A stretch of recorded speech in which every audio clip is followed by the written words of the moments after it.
Oi, gente, bom dia, tudo bem?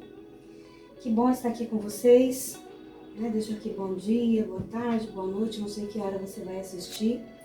E é bom porque é um respiro diante de tudo que a gente tem vivido, né? Então, como eu já disse lá no início, esse canal, né, tem o objetivo de ser uma coisa mais leve, embora a gente já fale dos aspectos profissionais, mas também com o aspecto profissional com a visão leve. E hoje a gente vai falar das plantinhas, né? Uma das coisas que eu mais gosto na vida são as plantinhas e os cuidados com elas, né? Na semana anterior a gente falou lá no jardim e agora a gente vai falar aqui dentro de casa. Nesse vídeo mais para nomeá-las e falar um pouquinho da iluminação e umidade, e depois a gente vai aprofundando um pouquinho mais em cada uma à medida que a gente for organizando os vídeos, tá? Então essa aqui ela tá bem famosinha, ela é uma planta antiga, provavelmente quem tinha a avó que tinha jardim, que tinha quintal, ou a mãe, teve uma dessa. A minha mãe teve no quintal, que o meu tio, meu falecido tio Dedé, conseguiu para ela, uma monstera deliciosa, ou costela de Adão. É uma planta grande, no jardim ela fica enorme, ela se espalha, assim como o filodendro xanadu grande, gigante, ela também, essa daqui também se espalha, a monstera. Ela é linda por conta muito, né, desse formato das folhas e pelos recortes que ela tem. Ela nasce a folhinha que nasce quase sem recorte, depois ela vai formando tanto na lateral, ela vai fazendo as aberturas, quanto vai abrindo as folhas também. Então eu acho linda, é uma planta robusta e não tem muito cuidado, não exige muito cuidado. O que ela gosta é de sombra e água, tanto a água no vaso, mas sem encharcar a raiz, lógico, quanto ela gosta também da umidade. Então eu tenho aqui um umidificador. Mas esse umidificador fica ligado porque essas plantas daqui elas precisam de mais umidade. Então esse, para gravar o nome, né, ou costela de Adão ou monstera deliciosa, que é o nome que a gente vai encontrar no garden, nas floriculturas, tá? Aqui eu vou falar de uma planta que eu falei na semana passada, que tem lá no quintal grande. Aqui ela tá bem menor, esse vaso é recente, eu fiz ele tem 2 semanas, ela já pegou. Tá aqui dentro de casa, né? Esse aqui é um cingônio. Eu falei no outro vídeo, eu citei o nome errado, em seguida eu tentei corrigir, mas já tinha divulgado, então não tinha como corrigir.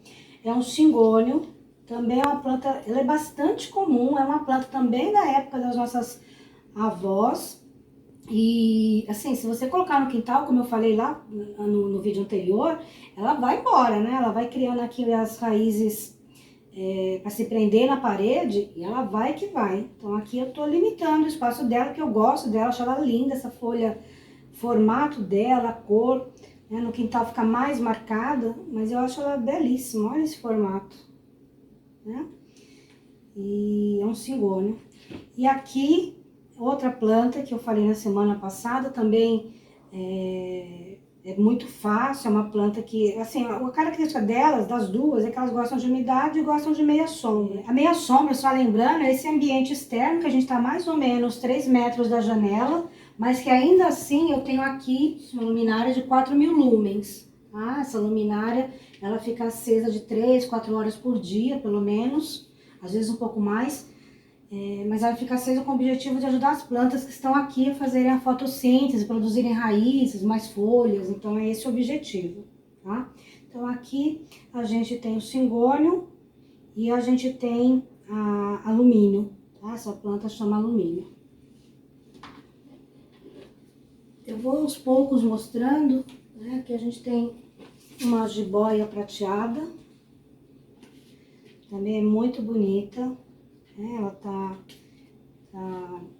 transplantada. Esse vasinho eu fiz faz pouco tempo. Na verdade eu comprei um vaso com várias mudas e eu desmembrei ele, tô desmembrando ele. Eu tenho algumas que eu levei pro quintal, algumas que eu coloquei num coquedama aqui fora, E essa que tá agora, né, aqui desenvolvendo, tá com uma folhinha nova, não sei se vocês conseguem ver, mas tem uma folhinha bebê aqui, o que significa que ela já tá se adaptando bem, tá? Então começa a sair folhinha, a gente já cria assim, uma expectativa de que tá dando certo a pega.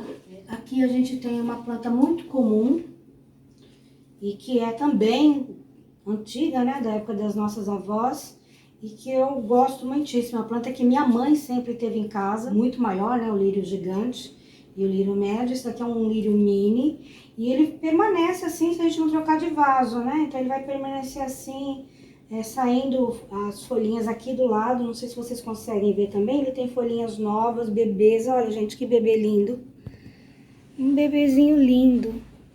E aí ele dá florzinhas também pequenininhas. Olha que graça, gente. Também é uma florzinha bebê, né? Quer dizer, na verdade isso aqui é uma folha modificada. Aí ela libera esse espigão e as florzinhas, elas estão aqui, né? Elas vão sair aqui nesse espigão, tá? E aí ela pode ou não ser polinizada. Aqui dentro de casa, claro que ela não vai ser, né? Mas ela tá indo muito bem, linda. A exigência dela é água, ela precisa estar sempre úmida, mas ela não pode acumular água aqui embaixo, não pode ter água na raiz, porque apodrece muito fácil, tá? Então essa é uma coisa importante, evitar pratinho. Eu coloco nesse cachepô, mas o cachepô não chega até o final e ele também não permite mosquitinhos de dengue, porque aqui tá vedado, né? Vocês podem ver que ele não tem espaço para nada entrar, tá? Então, às vezes, se passa um pouquinho a água vai ficar lá no fundo e não vai comprometer nem para dengue, nem vai comprometer a raiz da plantinha.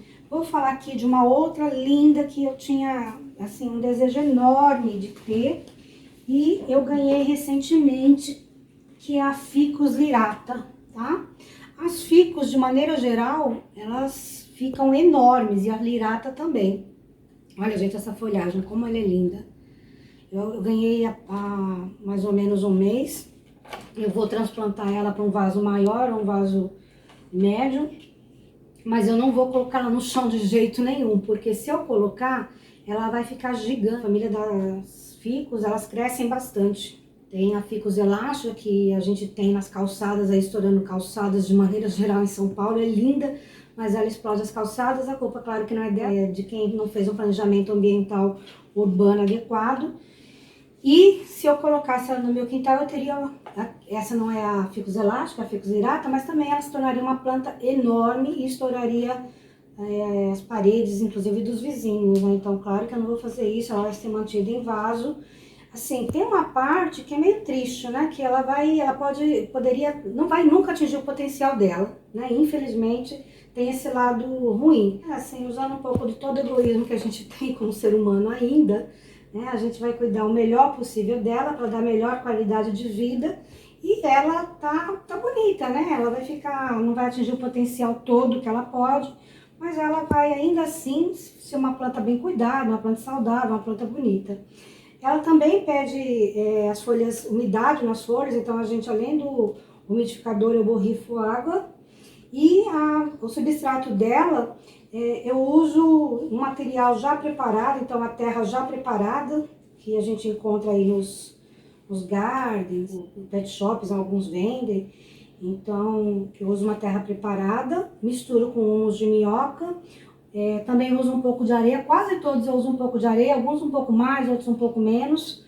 E a gente vai falar um pouco disso também, porque a areia ajuda a drenar. Então, assim, para não acumular água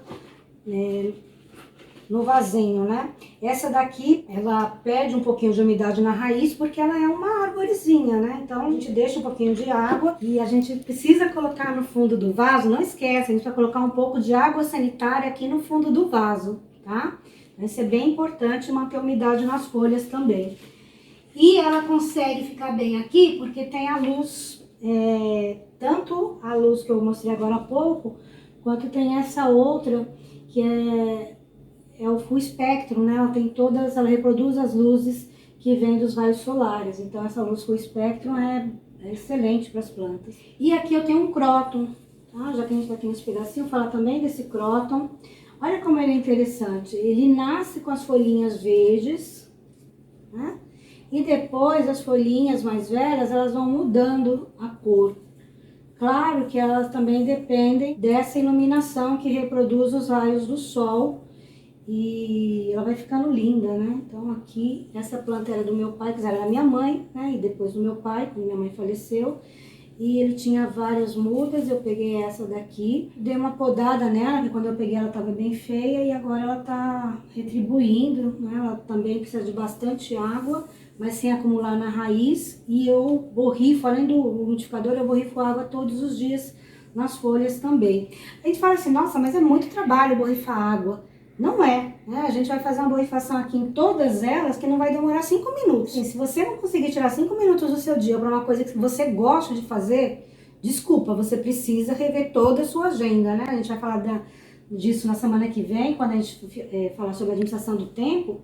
Você precisa repensar tudo que você está fazendo, porque precisa ter pelo menos 5 minutinhos do dia para você fazer alguma coisa que você curte pra caramba. Eu curto pra caramba as minhas plantas. Então, os meus 5 minutinhos diários, quando eu tenho só 5, vão ser dedicados a cuidar dessas plantas.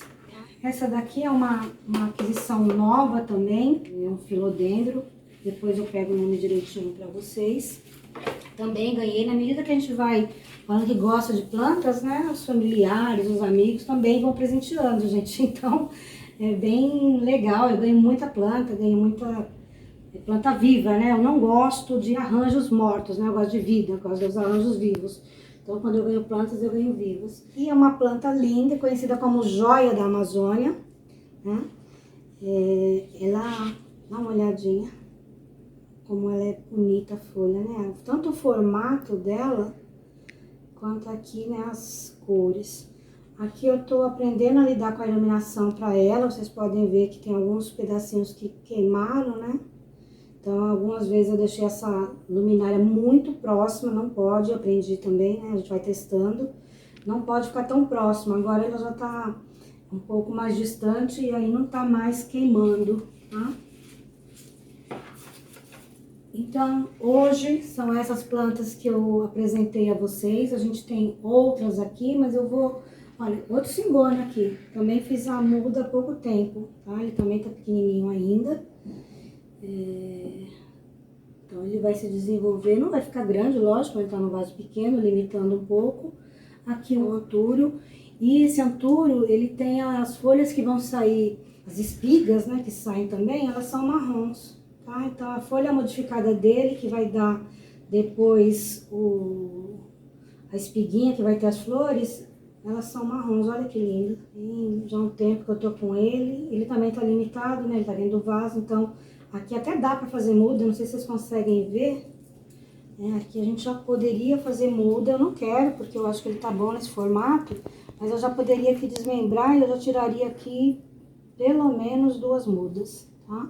Mas eu vou deixar ele mais um tempo assim, eu tô gostando dele nesse formato. E aqui é um tipo de peperômia, né? A gente vai falar dela, também é bonita, né? Pequenininha, ela vai ficando aqui, tá limitada também. A folha dela cresce, né? Um pouco, então só é a folhinha bem pequena, bebezinha. E daí ela cresce um pouco, mas ela não vai expandir tanto porque ela tá limitada no vaso, tá? Aqui é um arranjo que eu ganhei no meu aniversário de orquídeas. Então, ele é minha sobrinha, eu já refiz ele uma vez, então como eu comprei orquídeas novas, refiz. Ganhei esse arranjo há 2 anos e o que eu tenho feito quando a orquídea morre é refazer o vaso com orquídeas novas. Eu não refiz agora porque a gente tá na pandemia, tá isolado, tá tentando ficar o máximo possível em casa, né? Então, eu não adquiri ainda orquídea para refazer e ele tá bonito, né? Eu gosto muito de folhagem verde de outras cores, né? Não me incomoda muito se tem ou não flores, embora a orquídea seja linda com as flores, né? Então, eu vou depois refazer, tá? Gente, eu agradeço muitíssimo vocês terem acompanhado. Lembrando, eu não sou nenhuma especialista em plantas. Eu sou uma jardineira amadora que gosto muito de cuidar das plantas. Às vezes eu erro, às vezes eu acerto. E é isso, né? É vida. Então, a vida a gente vai cuidando para que ela prospere. Tá? Encontra aí o que você gosta de fazer, talvez você até se descubra um amante das plantas, assim como eu, quem sabe, né? Talvez você comece com uma mudinha mais comum e fácil de pegar, como é o caso do cingônio e da planta alumínio. E quem sabe daí você vai criando gosto, como foi o meu caso, só que o meu caso veio desde a infância, né? Desde 9, 10 anos eu já amava plantas e cuidava com a minha mãe. Então esse gosto é muito antigo. Essa paixão é compartilhada pela família, né? A minha filha, a minha sobrinha afilhada, filha do coração, a Dani também, agora ela tá ficando a doidinha das plantas. A minha irmã também é a doidona das plantas, né? Ela fala que se inspirou muito em mim e hoje a casa dela também tá, assim, recheada de plantas lindas. É muito bom, né? Saber que você, ao fazer, eu não tive a intenção de ninguém se inspirar, mas a gente, com ou sem intenção, a gente inspira, né? Isso que é o legal da vida. Então, essas pessoas todas que se inspiram e que hoje tem as plantinhas e que cuidam, né? Isso é um presente para mim. Eu fico torcendo para que vocês também se inspirem, para cheguem aí a cuidar, porque se não for de muitas, que vocês cuidem o melhor possível daquela que tiver, porque isso é bem importante, tá? Deixo aqui então essa mensagem e aqui com carinho eu dedico o vídeo de hoje para Jéssica, minha aluna do 3º semestre noturno, que a irmã dela tem uma planta costela de Adão. Jéssica, um beijo, fica aqui para você esse vídeo com a minha costela de Adão.